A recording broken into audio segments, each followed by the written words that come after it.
Oh, welcome to episode 19 of the Twin Tail Studios podcast. If you are on YouTube watching this, my hair might look weird. I need to get a haircut. Like it might be. I got one booked. I took a shower. I'm to the point now where I have to get a haircut every single month, and just because of my gray hairs, man, they're too noticeable. I should cut mine and just tell the barber, give me the Adam Sandler. We'll match, and then that's just a buzz cut. So welcome back to Twin Tail Studios podcast. We are the number 5. Number 5. I was number 2. I thought you said it was number 5. No, because we were right below the. I thought you said number 5. So we are the number. It's a top 45. We're number 2 at the top 45. Wow, podcast. That's impressive. So, that's impressive. The top 45 Twin Brother podcasts. The number 2, you're listening here. And I only know that because I was talking about it at dinner last night because one of Sarah's friends, like, you have a podcast, right? I'm like, yeah, no. We have the number 2 of the top 45 Twin Brother podcasts. With an active 20 listeners, maybe? So we have like 60 subscribers or something. Do we? Wow. It's working out. Oh, speaking of which, subscribers, I'm going to kick things off by saying that we are gathering subscribers to our mailing list by giving free copies of In Short Order, which is the kind of the prequel to The Malice of Light. So you can read this cool little book for free. Sign up for our mailing list, and if you're listening, you're probably already signed up. So thank you. But you also will get this retroactively, even if you already signed it up. So check out our mailing list. You'll see some ads on social media. Do you send those out in batches, or no? They're just like you put your email in and you get it. It's a good download because like it's one of those background automations where if somebody submits their email address to subscribe, they get an email with that in it. So it's like right away. So it's pretty cool. I'm learning all kinds of cool marketing tricks for you guys. Neat. I don't keep up with that stuff, the marketing stuff. So I'm doing the accounting and the other business stuff. Let's talk about taxes then. Let's get into taxes because taxes have been. This is our first. This is our first year filing taxes as an LLC. Joking. So we shouldn't talk about taxes. That's fun. That's as much as I'm going to say about that. What's new? What's new with the studio? So this might be an exclusive announcement. We kind of talked about this last episode about the relaunch for the Malice Light Adventures because we're going to make this happen one way or the other, or one way or another. So if it's not up yet, we will have a preview page up on Kickstarter, hopefully this week. We are going to Kickstarter. So yes, we are officially relaunching the Malice Light Adventures on Kickstarter for a number of reasons that we can explain, but I think we kind of touched on some of those last week, but last episode.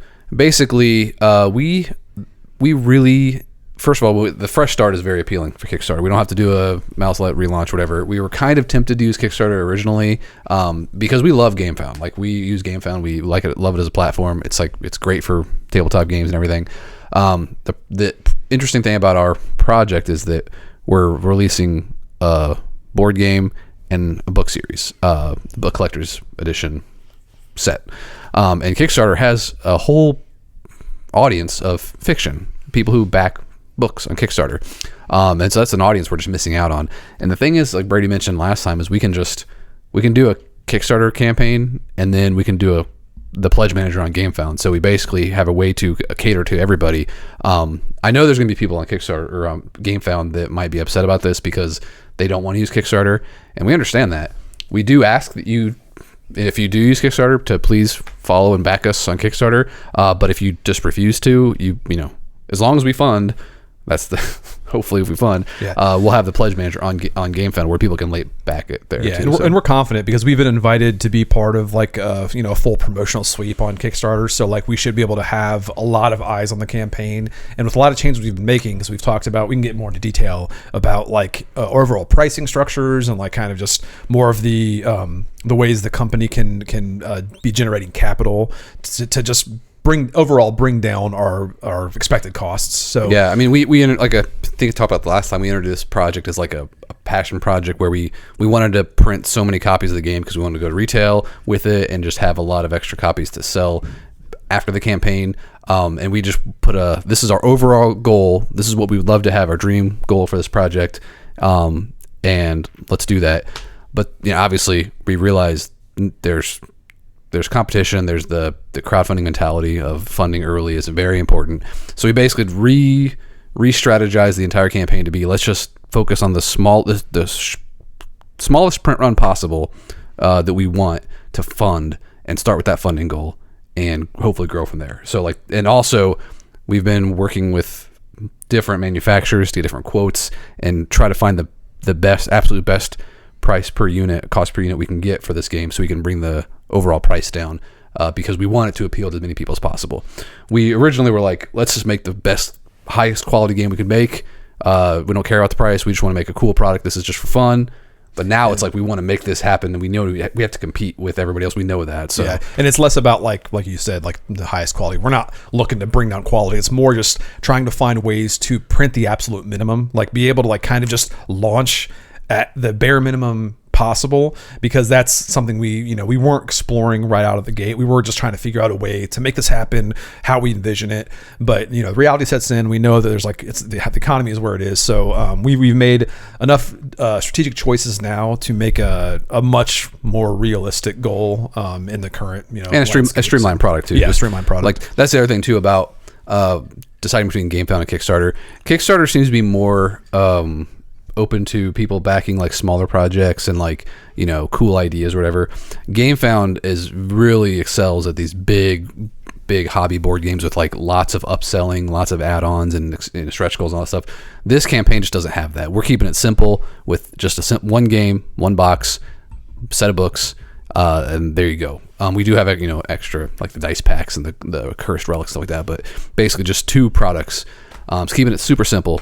So hopefully when you go to the Kickstarter, when it launches, we'll have the preview page up where you can follow it. But when it launches, you'll see the new price, the new funding goal, and all that stuff. And hopefully we can get it funded quickly and get this thing printed, because we are super excited to get it to everybody, and also to start working on new content for it and other game ideas we have going. So yeah, some of the things we wanted to add to this game, we found out ways to make it just more efficient, to just make that like expansion material. So like that's part of the whole streamlining the product line, streamlining the game. Another thing I wanted to mention too is like what kind of triggered this whole discussion with Kickstarters, because like Adam mentioned, there's a big crowd of like just book fiction publishing on Kickstarter. It's almost getting to the point where like, I mean, I think they probably admit that like tabletop games are their bread and butter. It's like the crowdfunding, like for Kickstarter. Yeah, for like. Well, I mean, it's a big chunk for sure. It's huge.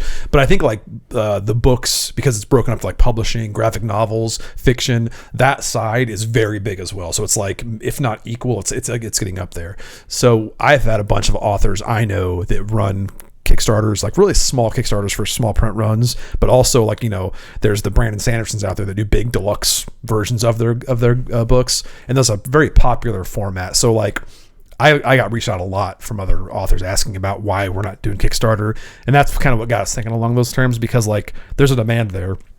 We can help meet that, and it's like we can also bring those people in to the game side, and then maybe eventually we'll start launching on GameFound. A lot of them will be migrating over. Who knows?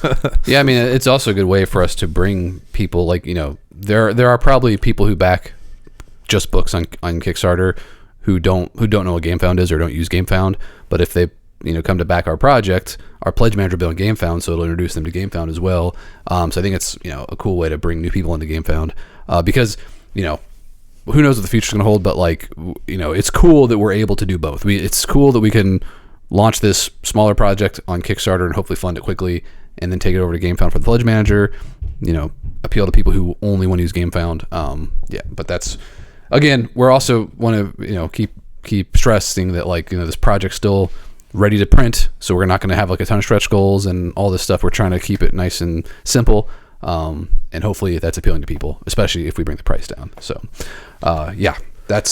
we're super excited about it. I really hope that, it doesn't upset too many people who don't want to use Kickstarter, but, I think we'll be getting the best of both worlds, because if our plans go as planned, and we can do the pledge manager on GameFound, it's going to tap into both those audiences. But like Adam said, if you do have the capacity, the ability, or the desire, that's what I was thinking of, to back us on Kickstarter, follow us on Kickstarter, great. But we understand not everyone's going to be on that platform, so we're trying to get both. So we'll see how it goes, but we're confident this run of things, like we have it set up for success. So we should have a pretty good Kickstarter. And like I think I already mentioned. Well, I also want to stress too that like I want everybody to be aware of this decision, like we are fully aware that our project on GameFound that we canceled was nothing about it was, we don't blame anything about GameFound. Like, we do realize that we might miss out on some audience of the books, but like, we know that we had to fix some things for our campaign. It was not because of GameFound. We don't blame GameFound for us canceling. The relaunch wasn't just to move to Kickstarter. Like, this is just kind of a another factor. But like, we were actually planning on relaunching on GameFound. It wasn't until like after we had canceled that a lot of the discussion about Kickstarter had come up, and it was like, we'll see what works best. I think. And again, this was before we even launched on GameFound. Like, before we even decided to use GameFound, we were trying to decide if Kickstarter, which platform is the right one. And I think this is just a decision every project makes all the time. It's like, what's best for this project. So we'll see. I think that if we did launch on GameFound, like if we did relaunch on GameFound, I think there'd always be a question in the back of our minds, like, how would we have done on Kickstarter? Yeah. So like, I feel like that experimentation. I feel like it's a good, we talked about this in depth for like last week, like just back and forth with the team, and so many of these reasons, like so many reasons pushing us to Kickstarter, that it made sense to let's just do Kickstarter. So the decision was not made lightly. So yeah, and we'll happily answer questions on. We'll post an update if it's not already live now. It'll be soon for like the GameFound update, kind of spelling all this out a little more in detail. And we're happy to answer questions on there or on our next podcast. Join our Discord. The link is on our GameFound page, our website. You can find it. You should be able to find it pretty easily. But yeah, join the community on Discord, because that's how we can like most directly talk to people who are interested in this kind of stuff. So also I think we mentioned it last time, but we did get the we did decide to not do daily updates, do daily reveals unlocks, or whatever, daily unlocks for the campaign. So all the minion miniatures are going to be shown right at the beginning. And not only that, like, we had this really cool video. We updated that video. We had the studio, Hexy Studios, update the video to replace all the minion tokens with miniatures. So it's representative of what we actually want in the game, and it looks awesome. It's even more exciting, I think. And it's funny because I've shown people that video, but then I show them the new one with the miniatures, and they act like it's a new video. It's like, oh, you guys saw this video before. It feels like it, because I mean, honestly, like it is a regret of ours that we. Like, there are reasons why we want to do the whole miniature reveal to like keep things exciting. Also, I mean, we wanted to make sure that everything was done, and there were still sculpts being worked on. So it's like we couldn't show everything, and we hindsight's 2020, but like, we're really excited about where it is right now, and we hope other people are as well, because not only is the game look like full of fun stuff, also the lower price should make it even more appealing, I would hope. And again, we're just super excited to get this out there so we can start expanding it and doing more things with the system, and also exploring other game ideas we have. It's exciting, but also kind of like, let's just get this done because we want to get it printed. Yeah. So, and one other thing I like to talk, I don't know if we're done talking about the platform side of things, but like, I wanted to kind of get into discussions about like other projects we're working on, to kind of, because we kind of like hinted at like, more ways that Twin Town Studios can like generate capital for projects.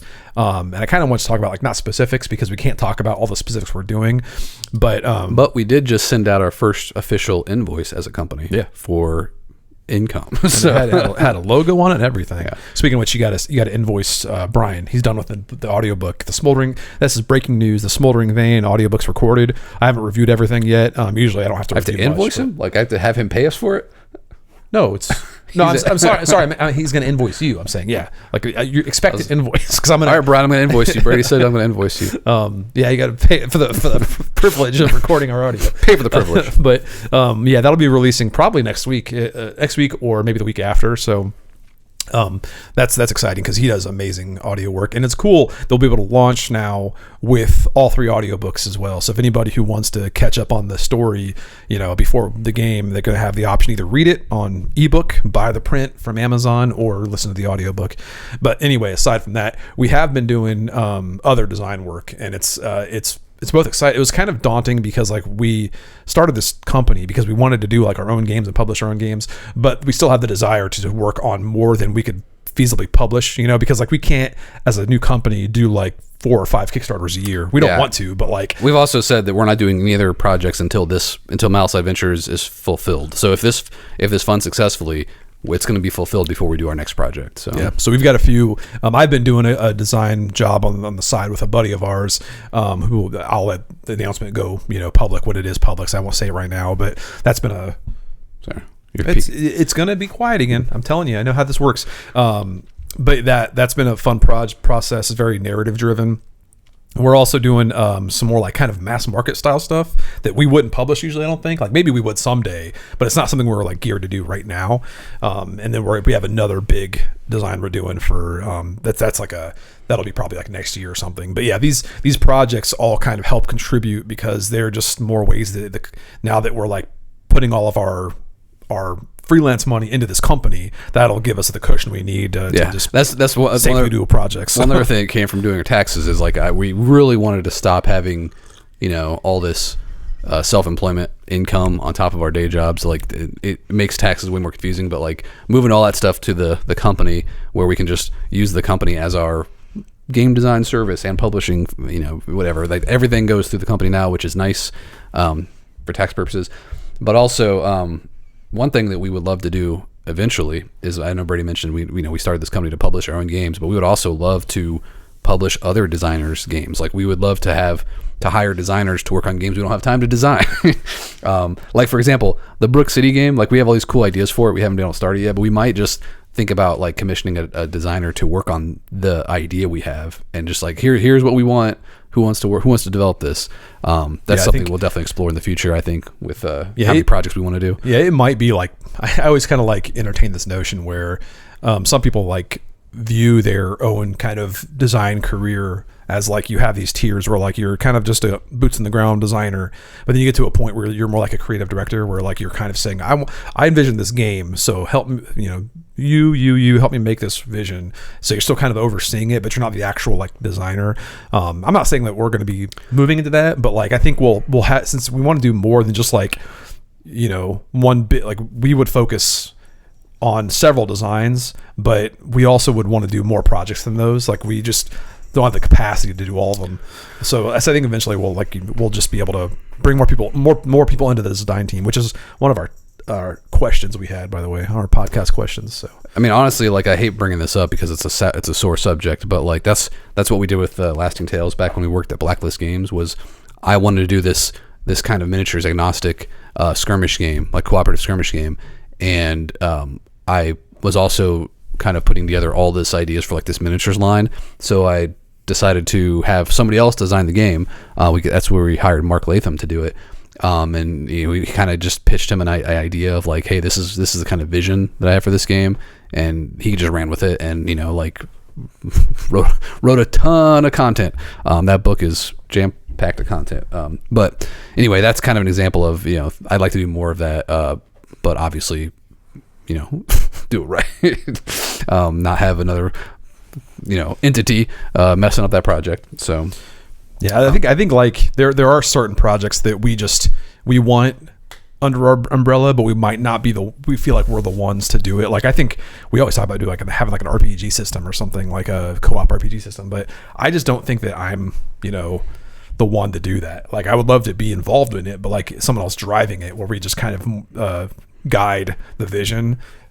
Like for example, the dude that did Ironsworn and Starforged, like if we teamed up with him and said, hey, we want to do a game on one of our IPs, would you be willing to? I would love to have that be something we would produce. If that's a listener question, maybe we should hold off on answering that. Yeah, that's true. I mean, it's more, there's more specifics to it. And by the way, the listener question was in the podcast discussion. I linked the channel. I said, go to I just typically forward the messages in, but yeah, so that's, I don't know, there's a lot of things we want to do project wise, but again, about the whole like designer thing is when you're publishing a game, there's so much more than just game design. There's coordinating with playtesters, implementing feedback, working with graphic designers, kind of giving the vision of what you want the the UI of the game to look like, getting quotes from the factory, art direction, commissioning artists, paying artists, all this stuff. And it's like with two guys with day job, it takes up so much time, so it's like hard to find time to design sometimes. So that it'll be nice if someday when we find a way to make money with this, we can just make this a full-time job again. we could do so much more. That'd be cool. But yeah, we'll see how this Kickstarter does. Help us make that a reality, and we'll make a bunch of fun games for you.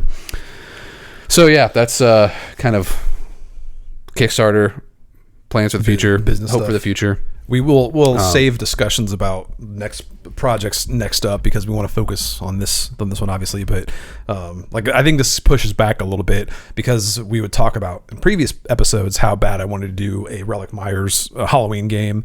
Don't know how realistic it would be, because we need to have Not this year. Yeah, that's what I am an optimist. Where it's like, yeah, we could if we wanted to, but the simple fact of when this game needs to be delivered. So like that, I mean, we can't plan around that. So it's more just like in the background, but because I'm still working on book 3 of the Relic Myers series, and it's really inspiring me. And I've been playing a lot of Resident Evil Requiem, and I just can't escape that desire to have a Relic Myers adventure game that we were talking about, and then now I kind of want to do we had this design back in before all the Blacklist stuff happened.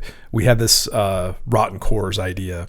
And it was like a Rotten Cores, as in like CORPS, because I like the whole. It sounds like rotten to the core, But I've always toyed with this name. That name is now in. If you read Relic Myers book 2, without spoiling it, that term comes up quite a bit, and that's going to be a big theme in book 3. And it made me want to revisit that design, because when I first played Cthulhu: Death May Die, I was heavily inspired by the really simplistic enemy activation system in that game.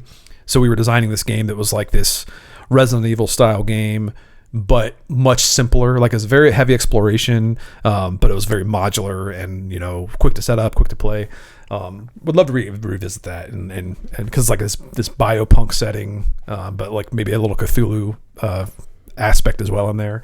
I really want to dive into that, but I can't yet. Yeah. I also have a cool idea for a sci-fi mech style game that we really have been wanting to do for years. And I'm pretty sure Tom would be super excited to be involved in that project, but that would be a whole new undertaking, I think. So, that's weird. So do you want to do listener questions first, or do you want to talk about what else you've been doing outside of work? I want to talk about how cool Resident Evil So that's outside of work. Requiem. Did I talk about that last episode? Because I've been playing it so much. I don't know. If anybody has, I think this is a good way to, because someone asked, "What's so good about Resident Evil Requiem?" Because we have a video game channel in our Discord, and I didn't respond to it. I realized, I forgot to respond to this question. I'll do it on the podcast, because as a big Resident Evil fan, I have not loved all the modern Resident Evil games. I've played 7, I played 8. I kind of hate 7 in a lot of ways, because I hate first person a lot. Nobody can convince me otherwise. I do not think Resident Evil should have gone first person. I hate it so much. I played the game and I can appreciate it for what it is, but I still, when I go back, I just hate playing first person. Resident Evil 8 had first person as well, but they later added third person, which I haven't got to actually play through yet. I played it all through as first person and did all the unlocks and everything. Requiem is very cool because it kind of caters to both worlds. So if you play Grace, it's kind of designed for first person, but I still play it third person because I hate first. And then Leon's kind of the opposite, where it's more action oriented and you play third person. I think Requiem is probably the best modernization of the franchise. I think we both love 2. 2 is. I was gonna say I think Resident Evil peaked at 2, and then I lost interest. Okay, 2 from a thematic standpoint, 2 is far superior, but gameplay wise, Requiem is sure. Way well, I haven't played Requiem. Yeah. I've seen you play some of it, but because it captures enough of the experiences in 2, even though 2's got superior setting, story, all that stuff is great, because 2 has got so much going for it in nostalgia categories.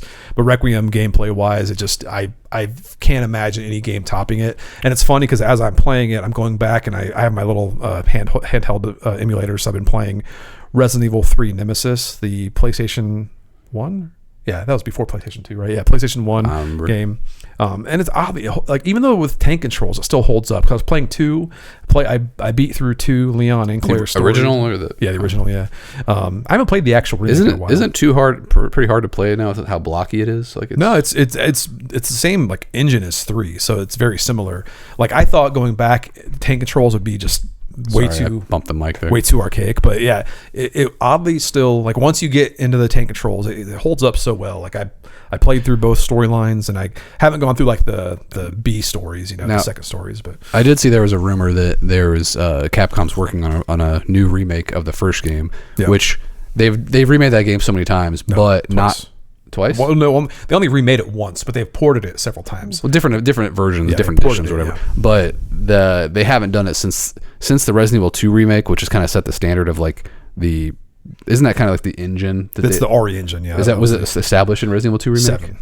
I think 7 came out first. But Well, Resident Evil 2 remake kind of for me solidified like the direction they've been taking Resident Evil games, and having the first game made in that style would be freaking awesome. Like I would love to. There's a whole again. like category of people that say that the Resident Evil GameCube, the remake, that's like pinnacle Resident Evil, and I honestly don't like it. Like, I mean, I appreciate it for when it came out, but I go back to it. I hate how it's like. It's kind of trying to do like normal 3D controls, but it still has fixed camera angles. I really hate that. Did it also was that the one that introduced like the room under the stairs or whatever, like new stuff? There's a whole new area. Yeah, and a whole new like story. They retconned some of the story because they added a new character where it's not just Spencer. Then it was like this Marcus character, and he had a daughter, Lisa. What's the last name? I came up drawing a blank on the last name, but yeah, Lisa was like the monster who chased you around. So they added some cool stuff, but I'm a kind of purist where I like the original Resident Evil, like I like it as it is. I don't love that remake, but if they remade that same story with the RE engine, I'd be all for it. So I think it's really promising. But what's even more exciting to me is it sounds like the next upcoming game is the Resident Evil 0 remake, which is. It's a kind of a polarizing game because I didn't play it when it first came out. It was a GameCube exclusive when it first came out, but it had this kind of weird static 2-player thing where it wasn't 2-player, but you had 2 characters, and if you switched between Billy and Rebecca, the other person just stayed where they were and waited. So you would like play as Rebecca, you could like drop items in your room and then go do something else and switch back to Billy, and he'd be so like. I think that's perfect fodder for just making a co-op game. Like if they don't make that co-op, it's going to be. Which one was that? Infuriating. That's 0, Resident Evil 0. That's right. Because there was all these rumors about them rebooting the film series and starting at 0 to like kind of get a fresh start, which would have been cool. But I think that's been scrapped with the Zach Kreger movie they're doing now. So that they might have like totally changed their plans on that, but it still sounds like and I think they were doing that because the game was on the schedule. So I think that Resident Evil 0 is the next one coming out, and then it's supposed to be Code Veronica in 2028. But this year there's already rumors of the Requiem DLC being a Leon and Chris DLC, which hopefully maybe they'd co-op. I don't know. I doubt they would, but maybe. And then they're going to have like an Alyssa Ashcroft side story DLC as well, which are supposed to drop this year. And then it'd be 2027 be Resident Evil 0, and then Resident Evil Code Veronica in 2028, and then that's 2029 or 2030 would be the Resident Evil 1 remake. Good Lord, that's a long ways away. Yeah. Because they just started the development of the Resident Evil 1 remake this year. So I really, really wish Capcom would just release that Resident Evil Outbreak reboot. Like that. Even if they've had such, and this could be a whole episode because I've been so frustrated. There's like, I listen to a lot of modern video game podcasts like GameScoop. These are IGN, GameScoop, and then Xbox Unlocked. They always talk about Resident Evil, and like almost all of the different what do they call them, correspondence podcasters, whatever, like the personalities on there, they all just dog on Resident Evil 6 so much. And it's like, I get it. I know it's like this joke where people say like, oh, Resident Evil 6 is trash. It's one of the highest grossing Resident Evil games. Like they were leaning toward a Western market because, you know, that's when Call of Duty was exploding. Like people like these Western shooters. So they were like, oh, let's make a Western shooter Resident Evil game. And is that the one with the action sequences where you had to push buttons to like, oh, grab a hold of this? Or I mean, Resident Evil 4 had that too. This just leaned more heavily into it. I never got into 4 at all. Yeah, that's the weird thing is like 4 was like everyone's favorite. When 4 came out, I did not like it. Like I appreciated it as a game, but to me it wasn't Resident Evil at all. It was more just like this kind of creepy shooter. I've since kind of like come around on it, especially with the remake. Resident Evil 4 remake is really good, but I've always been like a purist where I love, like, I think Code Veronica was like peak when I was younger. That was like the ideal version, and then Resident Evil 6, actually 5 and 6, I thought were just like really fun co-op games. Like people might not love them as Resident Evil games, but like part of me likes corny action 2-player co-op fun shooting with just like a cool biopunk background, you know, like Which one was the one with where you played as Barry? It was a co-op game. that was Revelations 2. Revelations. That's probably one of the best. The only thing that holds that back is I don't like how it's asymmetrical. Like the co-op's asymmetrical. Like I'd rather be like Claire and Barry, but it's always Claire and then Moira, and Moira can't use guns, and then Barry and the girl can only use like her light or something. I forget, or she can point to things. So like it's cool co-op mechanics, but I just want to play as 2 stars agents, you know, like that's all I want to do is play. Like I want to play Resident Evil 1 in a what if scenario where you just choose whichever stars agents you want to play as, and then like you just try to survive the mansion incident. I'll play as Forrest Whitaker and go shoot some birds. Yeah, and the weird thing is, wait, what's his name? Forrest? Is it what's his Whitaker? Yeah, Forrest Whitaker. Is it really? Yeah, I think no, that's an actor. That's the actor, right? No, you're Forrest Speyer. Forrest Speyer. Yeah, me confused for a minute there. Forrest Whitaker. Sorry, Forrest.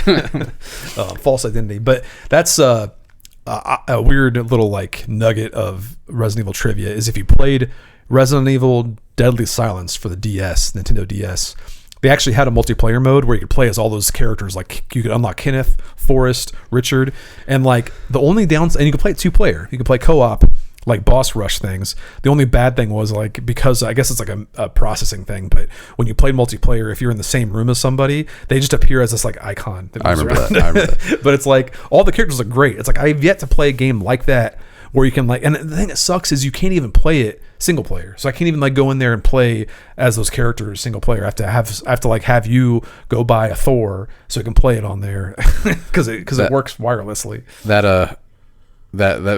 His mention about the Stars members game, that's kind of where that whole Rotten Core idea for the game we were working on was basically just that, where you're playing these, you know, commandos, special operate. What's the word we're looking for? Where it's like a special unit, operatives going into some kind of horrible.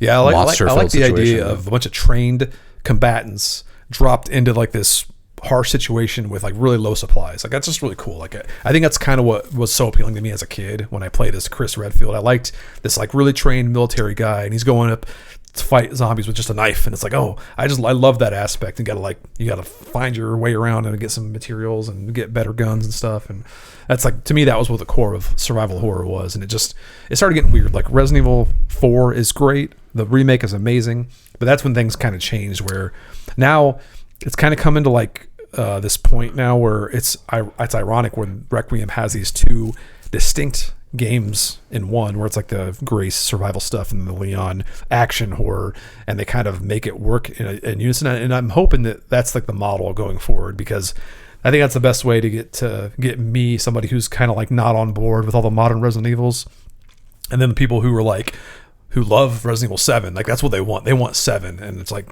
that's not what I want. So this is a great way to kind of bring those 2 audiences together, I think. Was 7 Village? No, that's 8. 8 is Village? Yeah, I honestly have stopped keeping track of Resident Evil games, and so like... I'm hoping Resident Evil 10 is like it's kind of like this fresh start with the series, because I think 9 is a great segue from like everything they've been doing, like oddly, the whole series has been kind of like go in different directions, and I'm hoping that 9 is this convergence, so where 10 is just a very focused thing. It's kind of this relaunch of the brand, and we'll see. So I've been aside from Brady playing Resident Evil on Requiem on Switch 2, I've been playing, almost all my video game time has been spent on my Switch 2, but I've been playing, I go back and forth between Octopath Traveler 0 and Stardew Valley, because my wife and I have been starting a new farm on that. Actually, we've been playing it so much that my wife finally decided to go buy her own Switch 2, because she's been playing on our Switch, and neither of us had touched our Switch in years. Like, they were just sitting around, and I got my Switch 2 a few months ago, and I've been loving it. I've been playing my Switch more, which is awesome. And then she didn't really want to get it, but the more we played Stardew Valley, she's like convinced herself, okay, I'll just get one. So she got one too. I've been playing a lot of that Octopath Traveler 0. And anybody who's not familiar with that, like Octopath Traveler series. Did she get the Pokemon one? No, she was going to get the bundle. She said she was going to grab like the Mario Kart bundle or something, but when she went to the store, they didn't have any. So like, she's got a regular by itself, but she has plenty of games, so it doesn't matter. But yeah, anybody who's not familiar with Octopath Traveler, it's that Square Enix like JRPG series. 1 and 2 were really cool. You basically play as 8 different characters, one of each class.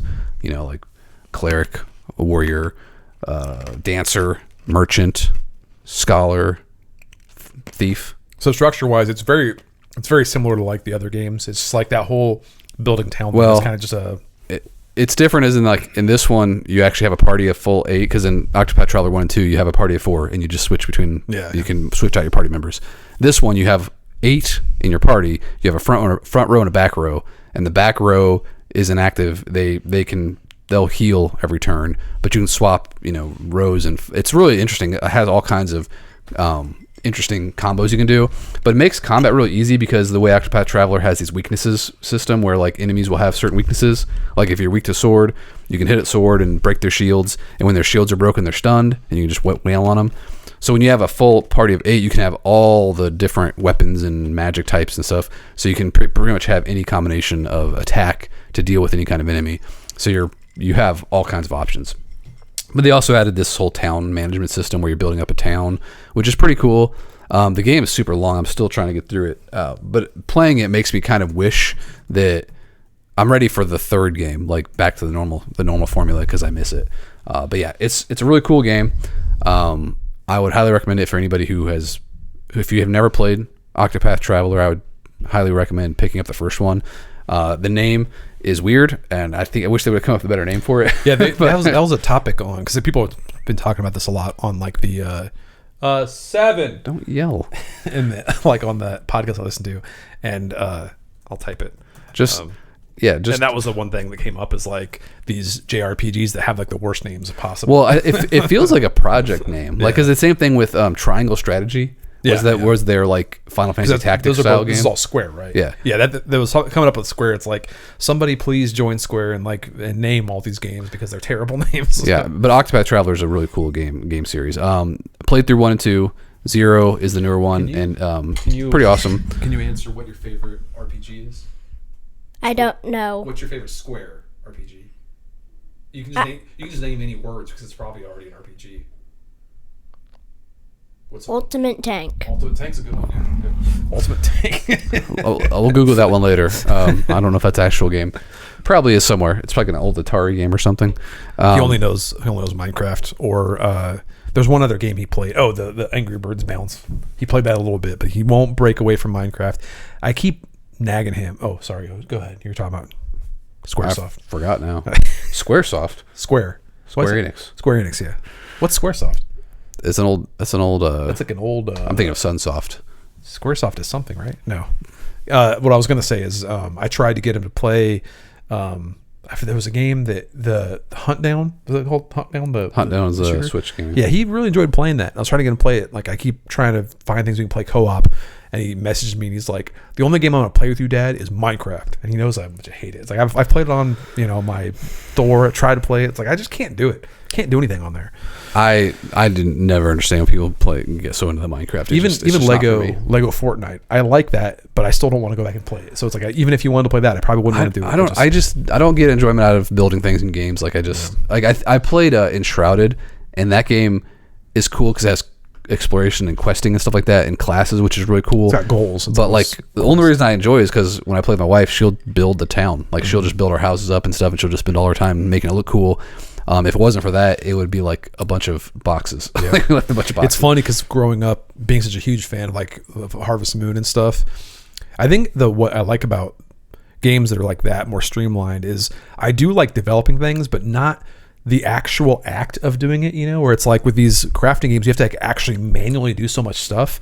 I like games like in Stardew Valley, for example, you're trying to build up your community center. You just drop shit off. I like that aspect where it's like you're just delivering stuff and making it better. Yeah, because I don't really want to customize things usually. I'm just like, oh, I upgrade my house, got a bigger house, cool, but I don't want to like actually figure out where to put everything. Yeah, this is actually a great thing to talk about too, because it's like especially in tabletop games, because you get even more tedium, because a lot of it is not like you're doing it like it's almost like triple the work because you're doing it all manually with paper and cardboard. Because I'm playing a lot of Stone Saga, and I started off. I messaged you when I first got Stone Saga. I bought it on a whim because I saw everyone getting their copies. I didn't kickstart it.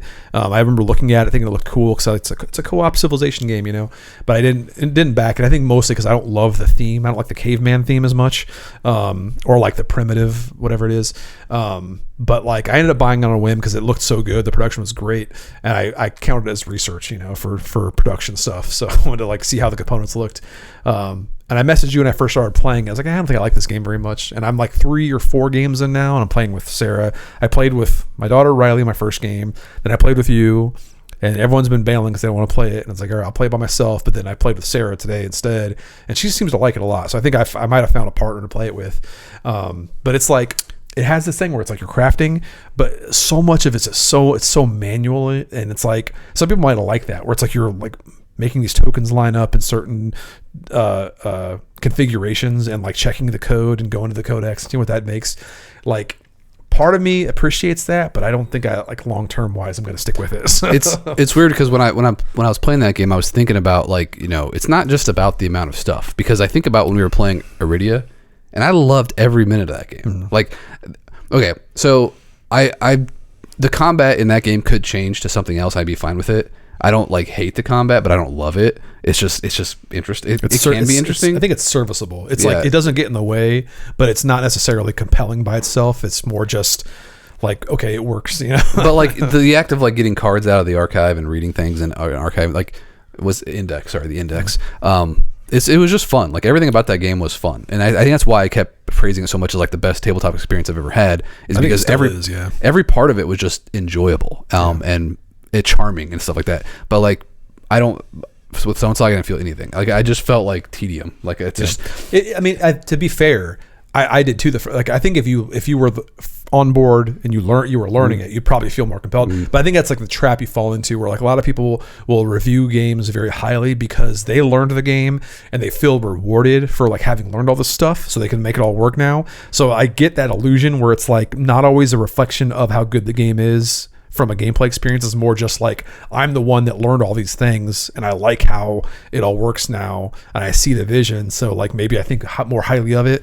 If you were the one that learned the game and taught it, you might feel differently. But yeah, from like I'm gonna sit down and play this game, I think Iridia, it's also probably a theme thing, because like Iridia taps into the exact theme that we want. We want classic fantasy that's like harkened back to like a little bit of charm, a little bit of whimsy, but like still kind of serious and grim. So I think that's like a good tone. So like that helps carry it a lot too. Like, but also I think there is that element of what started this conversation, this whole like tedium with like crafting. I want that, but not in a very literal sense where like you're doing all of the steps of crafting. I just want it to be like where you dump off a bunch of resources of a certain type and you get a thing. Like I like that, the simplicity, abstracted enough where you're just like turning things in and getting something as a reward. I think it also has to just be getting my old age where I don't want to learn a bunch of like like tons of new things for every single game. Like I want a game to have one thing to learn, like one concept to the game works around, not like 20 different like systems, like a universal language where it's like a bad example of that is like rolling a d6, and if you get a 5 or 6 it's a success, well, that kind of like I'm just saying like a game can have something innovative in it, like new, but like just keep it down to a 1 or 2 or something. I don't need like a whole bunch of weird systems to do things. When I want to play a game like for a theme I want to experience, I kind of want to just take away any kind of barrier to just experience that, I hate using Stone Saga as like the poster child, because like I don't want it to come across as like attacking this game, because it's like a brilliant game. It's like a really awesome product, and it's like all the people involved in that game should be like super proud of what they accomplished. But like it is something where you saw how like fishing and foraging have all these like mini games involved, where in reality it's like I would much rather, if I'm going to forage, take a handful of like custom dice, roll them, and that's the stuff I get, what I roll. Like I like that, as opposed to like having this whole like card play system where you got to like build this tableau. And the thing that for me, what like sealed the deal of me just not enjoying it was when you went mining and you had to like build the bag, and then every time you pull a token I had to reference an index. I'm like oh my god, I don't want to do it.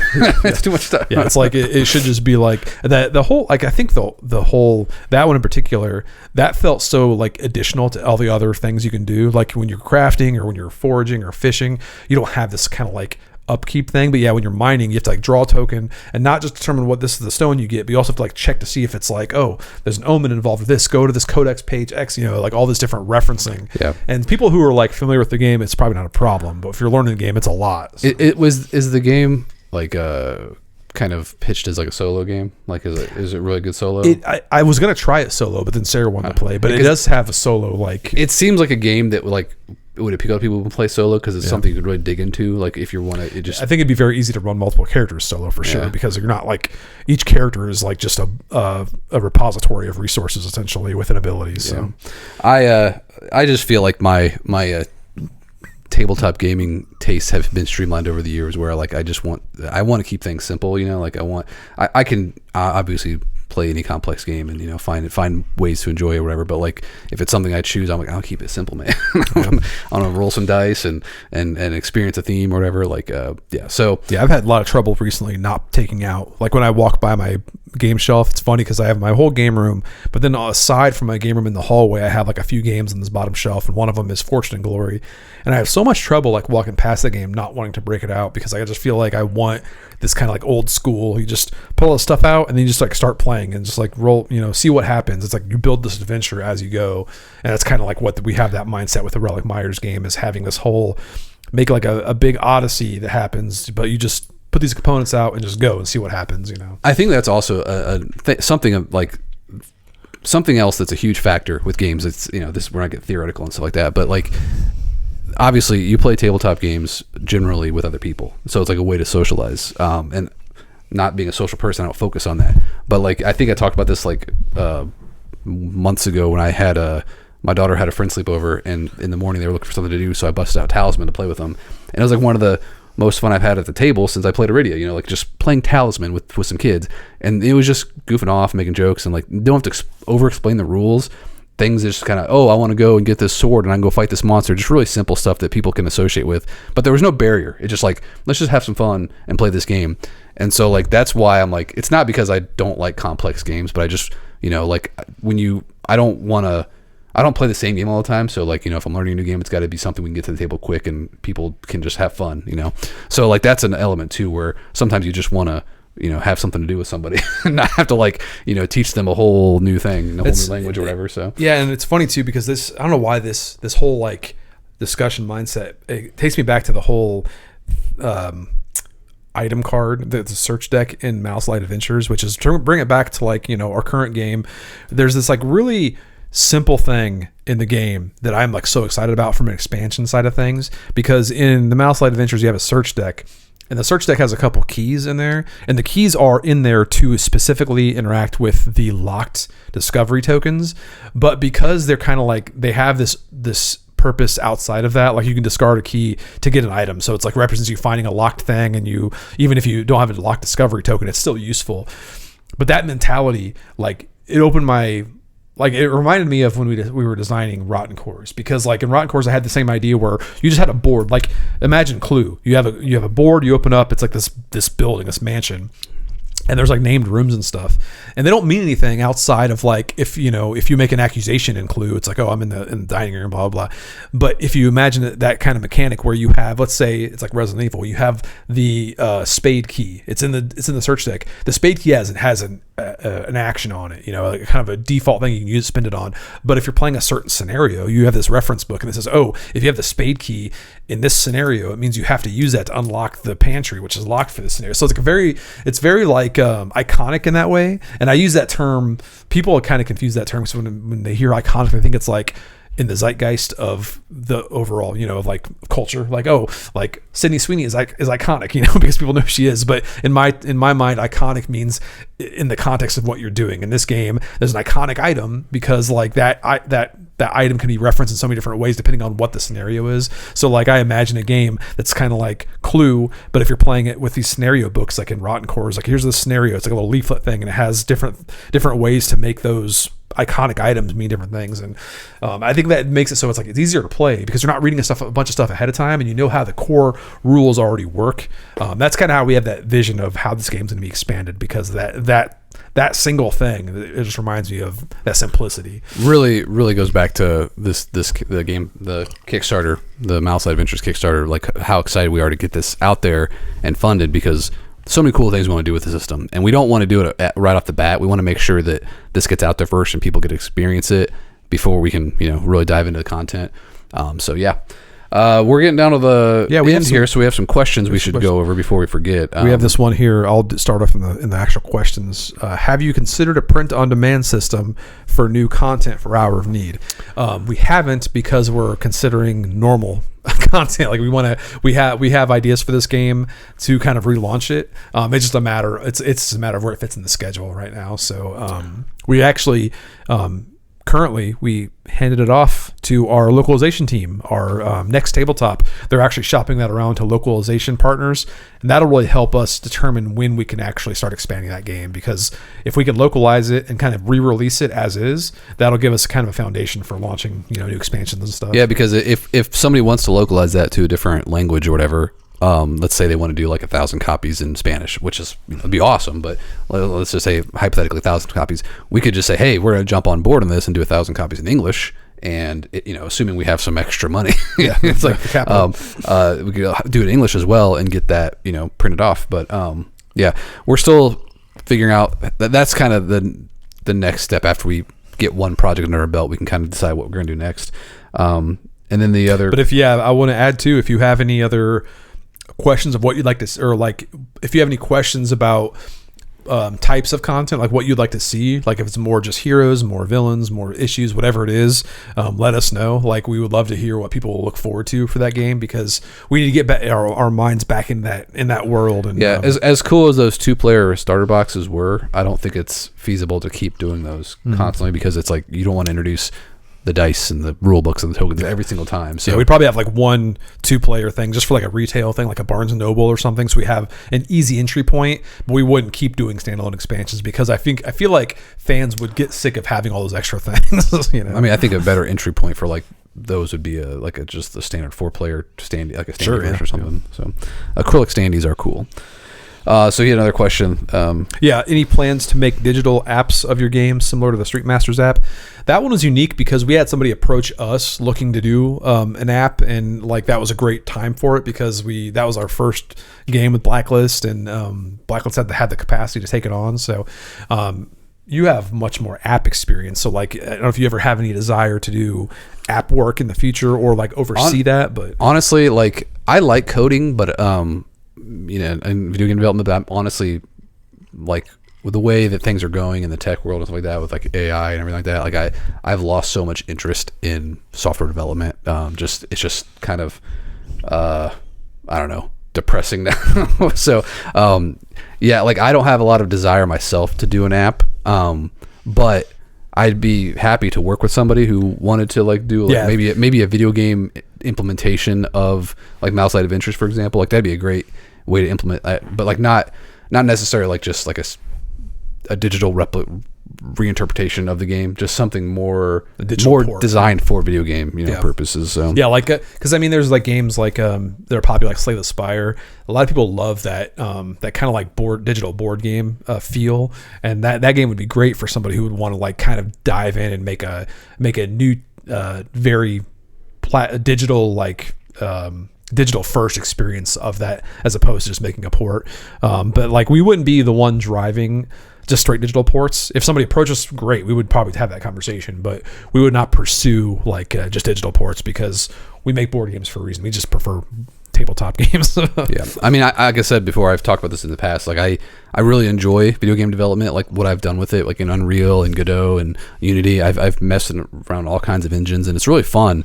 But it's very time consuming. Like and now that my game design abilities are so much more limited with business stuff as well and day job things, it's like I just don't.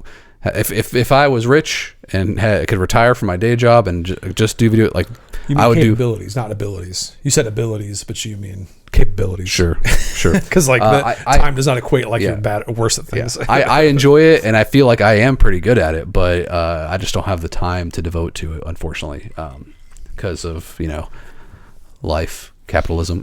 Yeah. And Derek's trying to hide his questions from us in the podcast discussion. By the way, no offense to Derek, but every time I see his picture, it reminds me of Scotty. I know, yeah. I was thinking the same thing, yeah. No offense. No offense, you look like Scotty. Well, I mean, I don't know how he feels about Scotty. It just like it looks like a Scotty picture. So he asked, not sure this has been asked, but what designers would you like to work with to create a competitive game in one of your IPs? IPs. You worked with James Hewitt for Myth and Goal and Trevor Benjamin, David Thompson for Dire Alliance. Would you like to work with them again on games you're publishing or other designers? You didn't say. He said Myth and Goal, parentheses, RIP, yeah. And then Dire Alliance, parentheses, also possibly RIP. So yes, Dire Alliance is not RIP. I actually constantly want to design a competitive game myself. Like, I feel like Brady is less interested in it himself. I just don't have it. I don't think along those lines. Like, it's not that I'm not, because I play some competitive. We play Kill Team competitively. I didn't ask for your reasoning. Oh, I was sorry. I was giving because like I just don't. The reason is I don't have any good ideas. I don't think in those terms. And that's not true. You're just giving a reason, like, because you don't. It doesn't excite you. I don't have the impetus to move forward to those projects. But it was awesome working with those guys. Like, I'd love to work with James Hewitt again. Like, I also would love Myth and Goal to happen. I know that. Was it Goliath that got it or something? No, it's Colossal. Sorry, I think Colossal's like not Goliath. I think Colossal partners with Goliath in some ways, but yeah, I don't know the relationships. I really hope they do something with it because that game was cool. And I'm excited about, like, for example, Dreadball is actually launching on Kickstarter next week. I'm excited about that. Like, at 2 o'clock? No, I was like looking at the date. It's in 2 days, I think. So I'm going to back that one. I like fantasy sports games. They're cool. But Jervis Johnson is working on the new Dreadball All-Stars, and it's also designed to be way more like, it's not even the same game. Like, it's kind of just taking elements of Dreadball and making a new game out of it. Was Jervis Johnson also involved in Mordheim, or was it just that name sounds familiar? He was involved like so much Warhammer stuff, like Warhammer Quest and all. Like he designed Blood Bowl. Like that was his baby. He's known for Blood Bowl. So having him on board for Dreadball All-Stars is pretty damn cool. They have lots of teams. I think they have like 7 teams in the game, and they're all pre-assembled miniatures. So it seems like it's a pretty cool game. Sidetrack though. And also working with David and Trevor on Dire Alliance is awesome. That game again. Yeah, we would always work with them. Yeah, if something comes up that they would be interested in, we would be all over that. So. But I would actually I would like to work on a competitive game with Brady at some point. I feel like even doing some kind of a skirmish, like Mordheim style game in the Mouse of Light would be really awesome. And I feel like people would like that. Especially if like we did a game where it was like, just factions, like, you can have these paladins of the Luminar or whatever, and you can, have these like the Shrouded or something that has like a starter factions, and you could bring in the Mouse Light Adventures miniatures as characters to, like, I can sock it in Avram in my warband. That'd be really cool. And I would love to do a game like that. That honestly, my wheels are already spinning about how to do that, but I think it'd be really awesome.